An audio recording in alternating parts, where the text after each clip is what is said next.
22 जून ज्येष्ठ पूर्णिमा के दिन गाय को खिला दें। ये एक छोटी सी चीज इतना धन आएगा, संभाल नहीं पाओगे। दोस्तों, वैसे तो प्रत्येक मास की पूर्णिमा तिथि को धनदायक और शुभ माना जाता है, लेकिन साल की कुछ खास पूर्णिमा तिथियों को सबसे शुभ और समृद्धशाली माना जाता है। पुराणों में पूर्णिमा का दिन बेहद पवित्र माना जाता है। इस दिन तामसिक चीजों का सेवन न करें, ब्रह्मचर्य का पालन करें, क्लेश कलह से बचकर रहें, किसी को अपशब्द न बोलें। इस दिन द्वार पर आए याचक को अपने सामर्थ्य के अनुसार दान देना चाहिए। इस दिन चावल का दान करना भी बहुत शुभ माना जाता है। इससे चंद्र ग्रह से संबंधित दोष दूर हो जाते हैं। अगर हिंदू धर्म की माने तो ऐसी मान्यता है कि गाय की सेवा अगर निस्वार्थ भाव से की जाए तो घर में लक्ष्मी का वास होता है। वैसे तो युगों से चला आ रहा है कि गाय को हम कुछ न कुछ खिलाते जरूर हैं। गाय को सनातन धर्म में लक्ष्मी स्वरूप भी माना गया है। कहा जाता है कि गाय की सेवा करने से घर परिवार सुखी और संपन्न रहता है। जिस घर में गाय की सेवा निस्वार्थ भाव से होती है, उस घर में लक्ष्मी जी की कृपा हमेशा बनी रहती है। और जिस घर में गाय की सेवा नहीं होती, अचानक से किसी भी प्रकार की वहां पर विघ्न बाधाएं आती रहती हैं। वैसे तो कुछ लोग शहरों में भी रहते हैं, महानगरों में रहते हैं, तो वहां पर गाय पालना संभव ही नहीं है। लेकिन गाय को वहां पर भी रोटी जरूर खिलाई जाती है। लेकिन कई बार गाय को खिलाने में कुछ भूल हो जाती है। तो कौन सी वो 3 चीजें हैं जो गाय को नहीं खिलानी चाहिए, आज हम आपसे इस वीडियो में साझा करेंगे। लेकिन दोस्तों, उससे पहले आपसे रिक्वेस्ट करते हैं कि वीडियो को लाइक जरूर करिएगा, दोस्तों को शेयर कर दीजिएगा, और अगर आपने अभी तक चैनल को सब्सक्राइब नहीं किया है तो चैनल को सब्सक्राइब करके बेल आइकन जरूर दबाएगा। दोस्तों, गाय के अंदर सभी देवी देवताओं का निवास माना जाता है, तो आप सुबह जो पहली रोटी बनती है वो अगर गाय को खिलाते हैं तो देवी देवताओं का आशीर्वाद मिलता है। गाय को गुरु के साथ जोड़ा गया है, यानी गुरु ग्रह के साथ, बृहस्पति ग्रह के साथ। इसीलिए गुरुवार के दिन गाय को रोटी पर एक चुटकी हल्दी डालकर खिलाएं तो सुख संपत्ति धन ऐश्वर्य बढ़ता है, दुष्ट ग्रह शांत हो जाते हैं। जो लोग मानसिक रूप से परेशान हैं वो गाय को रोटी पर थोड़ा सा गुड़ रखकर खिलाएं तो सकारात्मक ऊर्जा आती है, टेंशन खत्म होती है, स्वास्थ्य अच्छा रहता है। और अगर आपको लगता है कि आपके सभी ग्रह खराब है तो ऐसे में गाय को पहली रोटी रोज खिलाएं। सभी ग्रह धीरे धीरे शुभ हो जाएंगे। कभी कभी जीवन में लंबे समय से कोई शुभ मंगल कार्य नहीं हो रहे होते, तब ऐसे में आप गाय को रोटी खिलाएं। गाय के मस्तक को छूकर अपनी मन्नत कहें, प्रणाम करें। पैर छुए तो आपकी मन्नत जरूर पूरी होगी। तो ये था गाय को आप क्या खिलाएं उसके बारे में, लेकिन गाय को क्या नहीं खिलाना चाहिए अब हम वो जानते हैं। गाय को रोटी तो हर कोई खिलाता है। अब ये रोटी बासी बिल्कुल भी नहीं होनी चाहिए, यानी कि एक दिन पहले की जो रोटी बनी रहती है और आप दूसरे दिन सुबह सुबह खिला देते हैं, वो नहीं खिलानी चाहिए। कई बार आप रोटी बना लेते हैं और उस दिन गाय मिलती नहीं तो रोटी रखी रह जाती है। फिर वो अगले दिन गाय को खिलाने से गाय का अपमान माना जाता है, वो रोटी बासी कहलाती है। इसलिए गाय को एक दिन पहले की बची हुई रोटी कभी नहीं खिलानी चाहिए। सड़ी गली चीजें, खराब चीजें गाय को मत खिलाइए, इससे घर में परेशानी आती है। अगर आप ऐसा करते हैं तो अपनी आदत को बदलिए, क्योंकि इससे घर में तकलीफ आती है। गाय को हरा चारा तो हर कोई खिलाता है। हरा चारा आप खिलाते समय एक बात का ध्यान रखें, गाय को सबसे ज्यादा पीपल का पत्ता लोग खिलाते हैं, पर पीपल का पत्ता आप खुद से तोड़कर मत खिलाइए। दूसरी बात, आप घर में सब्जी लाते हैं तो साग आ जाता है तो उसमें से अच्छी चीजें तोड़कर रखें। बचा खुचा आप गाय को न खिलाएं। आप जो देंगे वो गाय खा लेगी, लेकिन थोड़ी सी कुछ अच्छी चीजें मिलाकर गाय को खिला दीजिएगा तो ज्यादा फायदा होगा। गाय को दूध नहीं पिलाना चाहिए। आप दही चावल खिला सकते हैं, लेकिन दूध ताजा हो या बचा हुआ भूलकर भी गाय को मत पिलाइए। तो 3 चीजें गाय को नहीं खिलानी है। एक तो बची कुची रोटी नहीं खिलानी है, कोई भी अनाज बच जाए उसे दूसरे दिन गाय को नहीं खिलाना है। जैसे चावल बच जाता है, रोटी बच जाती है, और आप अगर चारा खिलाते हैं उन्हें तो सड़ा गला मत खिलाइए। और अगर खिलाते हैं कोई चीज तो उसके साथ कुछ अच्छी चीजें मिला लें। और गाय को दूध भी नहीं पिलाना है। ये चीजें बिल्कुल भी नहीं खिलाएं, नहीं तो घर में गरीबी आती है। माता लक्ष्मी आपके घर में वास करना छोड़ देती है। 84 लाख योनियों के सफर करके आत्मा अंतिम योनि के रूप में गौ का रूप धरती है। गाय लाखों योनियों का वो पड़ाव है जहां आत्मा विश्राम करके आगे की यात्रा शुरू करती है। दोस्तों, गाय कोई अपशगुन नहीं होता है। जिस भूभाग पर मकान बनाना हो, वहां पर अगर आप 15 दिन के लिए गाय और बछड़ा बांध देते हैं तो वो जगह पवित्र हो जाती है। भूभाग से बहुत सारी आसुरी शक्तियों का नाश हो जाता है, क्योंकि गाय में सकारात्मक ऊर्जा का भंडार माना गया है।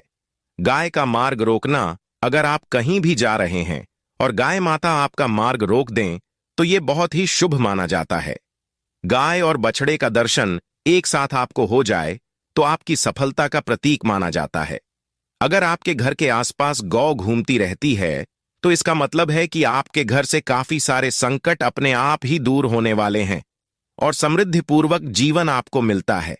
गाय के समीप आप अगर जाते हैं तो संक्रामक रोग, कफ, खांसी, सर्दी जुकाम आदि का ग्रह अपने आप ही बिना दवाइयों के भी नाश हो जाता है। अगर आपको गाय अचानक से पूंछ मार देती है तो यह बहुत ही शुभ संकेत माना गया है, और काली चितकबरी गाय का ऐसा करना तो और भी ज्यादा शुभ माना गया है।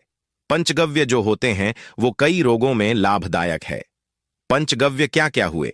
गाय के दूध, दही, घी, मूत्र और गोबर। इन सभी को शरीर की रोग निरोधक क्षमता को बढ़ाकर रोगों को दूर करने वाला माना गया है। ऐसा कोई रोग नहीं है जिसका इलाज पंचगव्य से नहीं किया जा सकता। दोस्तों, आज के समय में लोग गौमाता की पूजा करने के बजाय, उनका सही उपयोग करने के बजाय उनको काट कर मारकर खाना ज्यादा पसंद करते हैं। बुरा लगेगा शायद, पर यह सच है। और गाय को रोटी देने से न केवल सुख समृद्धि की प्राप्ति होती है बल्कि बरकत भी होने लगती है। अगर आप गौ को पाल सकें तो अच्छी बात, लेकिन आज के मॉडर्न युग में जहां लोगों की शायद खुद की घर में रहने की जगह नहीं है, ऐसे में गौ को रखना थोड़ा कठिन और महंगा हो सकता है। ऐसे में आप गौ को रोटी दें। कम से कम रोटी देकर के आप सुख समृद्धि को प्राप्त कर सकते हैं। आपके घर में बरकत होने लगती है। हमारे बुजुर्ग हमेशा से कहते आए कि गाय को रोटी खिलानी चाहिए, लेकिन समय स्थिति के चलते गाय की सेवा हर कोई नहीं कर पाता। लेकिन कम से कम रोटी तो आप खिला सकते हैं। अगर रोटी भी नहीं खिला सकते, जैसे काफी सारे जो हमारे भाई बहन मलेशिया वगैरह में, लंदन वगैरह में बैठे हैं, उनको गाय नहीं मिलती है। वो पूछते हैं कि हम कैसे घोसेवा करें। आप ऐसा कर सकते हैं, आप गौ के नाम के पैसे निकलते जाएं और फिर आप चाहे तो कभी इंडिया आए तो आप गौशाला में दान दे दें, या फिर आप चाहें तो वहीं पर किसी गरीब को गौ के नाम की रोटियां खिलाएं। किसी भी अनाथ आश्रम में चले जाएं, किसी वृद्धाश्रम में चले जाएं, किसी भी दूसरे सफेद पशु को आप भोजन कराएं। ये भी आपके लिए बहुत अच्छा होने वाला है। कम से कम रोटी जरूर खिलाएं। हमारे देश में कई जगह देखा गया है और कई लोगों का प्रश्न आता है कि हम झूठी रोटी गाय को देते हैं, क्या ये सही है या गलत है? हम झूठा खाना, बचा हुआ खाना गाय को खिलाते हैं, यानी जो बच जाता है वो गाय के हवाले कर दिया जाता है। तो आपको बता दें दोस्तों, रामायण काल में गौ माता को एक श्राप मिला था। उसी की वजह से आज उनके साथ ऐसा हो रहा है। उसी श्राप की वजह से गौ माता में देवी देवताओं का वास होने के बाद भी उनको झूठा खाना पड़ता है। यहां तक कि पॉलीथीन भी खाते हैं। हालांकि ये किसी भी लिहाज से सही नहीं है। आपको बता दें, वाल्मीकि रामायण में सीता द्वारा पिंडदान देकर दशरथ की आत्मा को मोक्ष मिलने का संदर्भ आता है। जो लोग जानते होंगे वो जानते हैं कि वनवास के दौरान भगवान राम, लक्ष्मण और सीता पितृपक्ष के दौरान श्राद्ध करने के लिए गया धाम पहुंचे। वहां श्राद्ध कर्म करने के लिए जरूरी सामग्री जुटाने राम और लक्ष्मण तो चले गए और सामान लेकर नहीं आए। इधर दोपहर हो गई, पिंडदान का समय निकलता जा रहा था। सीता मां घबराने लगी। तभी दशरथ की आत्मा ने पिंडदान की मांग कर दी। अब गया जी के आगे फल्गु नदी पर अकेली सीता जी मुश्किल में पड़ गई। उन्होंने फल्गु नदी के साथ वट वृक्ष, केतकी के फूल और गाय को साक्षी मानकर बालू का पिंड बनाया और स्वर्गीय राजा दशरथ अपने ससुर के निमित्त पिंडदान कर दिया। थोड़ी देर में भगवान राम और लक्ष्मण जब लौटे तो उन्होंने कहा कि समय निकल जाने के कारण मैंने पिंडदान कर दिया। बिना सामग्री के पिंडदान कैसे हो सकता है? इसीलिए राम जी ने सीता मां से प्रमाण मांगा। तब सीता माता ने कहा कि जो फल्गु नदी की रेत है, केतकी के फूल हैं, गाय है और वटवृक्ष है, जो मेरे द्वारा किए गए श्राद्ध कर्म की गवाही दे सकते हैं। इतने में फल्गु नदी, गाय और केतकी के फूल तीनों इस बात को मुकर गए। उन्होंने कहा, सीता मां झूठ बोल रही है, सिर्फ वटवृक्ष ने सही बात कही। तब सीता जी ने दशरथ का ध्यान करते हुए उनसे ही गवाही देने की प्रार्थना करी। दशरथ जी ने सीता मां की प्रार्थना को स्वीकार करके घोषणा की कि एंड वक्त पर सीता ने मुझे पिंडदान कर दिया। इस पर राम आश्वस्त हुए, लेकिन तीनों गवाहों द्वारा झूठ बोलने पर सीता जी उनसे क्रोधित हो गई और उन्हें श्राप दिया। फल्गु नदी से कहा कि जा, तेरा नाम सिर्फ नदी रहेगा, लेकिन तुझमें पानी कभी नहीं रहेगा। इस कारण आप भी जानते होंगे, जो लोग जानते हैं, फल्गु नदी आज भी गया में सूखी ही रहती है। गाय को श्राप दिया कि तू पूज्य होकर भी लोगों का झूठा खाएगी, और केतकी के फूल को श्राप दिया कि तुझे पूजा में कभी नहीं चढ़ाया जाएगा। वटवृक्ष को सीता मां ने आशीर्वाद दिया कि उसे लंबी आयु की प्राप्ति होगी और दूसरों को छाया प्रदान करेगा, तथा पतिव्रता स्त्री तेरा स्मरण करके अपने पति की दीर्घायु की कामना करेंगी। यही कारण है कि गाय को आज भी झूठा खाना पड़ता है। केतकी के फूल को पूजा से निषिद्ध बताया गया है। फल्गु नदी के तट पर जल नहीं है। सीता कुंड में पानी के अभाव में सिर्फ बालू या रेत में पिंडदान किया जाता है। दोस्तों, शास्त्रों के मुताबिक गौ माता में सारे देवी देवता निवास करते हैं। 33 कोटि देवी देवता और पितर का निवास होता है। अगर आप भी किसी मंदिर में नहीं जा सकते, पूजा पाठ नहीं करते हैं, कहीं जाकर के ग्रह दोषों का उपाय नहीं कर सकते हैं, तो आपको गाय को एक रोटी जरूर खिलानी चाहिए। हमेशा कहते हैं, पहली रोटी गाय की अगर आप भी खिलाते हैं तो दुनिया के सारे सुखों को प्राप्त कर सकते हैं। आपने अक्सर ही सुना होगा कि रसोई में पहली रोटी जो भी बने, गाय को दे देनी चाहिए। हर रोज गाय को एक रोटी देने से आपके जीवन के सभी दुख दर्द दूर हो जाते हैं। खाना बनाते वक्त हमेशा पहले एक रोटी गाय की निकाल दें। इसके बाद ही परिवार के बाकी सदस्यों के लिए आपको रोटियां सेंकने चाहिए। कोशिश करनी चाहिए कि गाय की उस रोटी में थोड़ा सा हल्दी मिला दें। इससे गाय को रोटी खिलाने का अपार फल प्राप्त होता है। अगर गुरुवार का दिन हो तो लोई ले लें।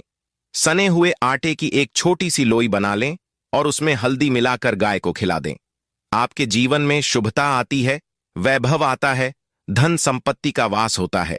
आप जो भी हासिल करना चाहते हैं जिंदगी में, तो आप देखेंगे कि तुरंत आपको मिनटों में वो हासिल हो जाता है। इसी तरह से आपको नमक का एक उपाय बताते हैं। नमक क्या है? नमक के बिना तो हर स्वाद अधूरा है, और साथ ही साथ अगर नमक न हो, जीवन में तो स्वादहीन हो जाता है। जितना हम खाने में नमक को इंपॉर्टेंट मानते हैं, उतना ही ज्योतिष में नमक को इंपॉर्टेंट ही माना जाता है और इसे कर्ज की वस्तु माना गया है।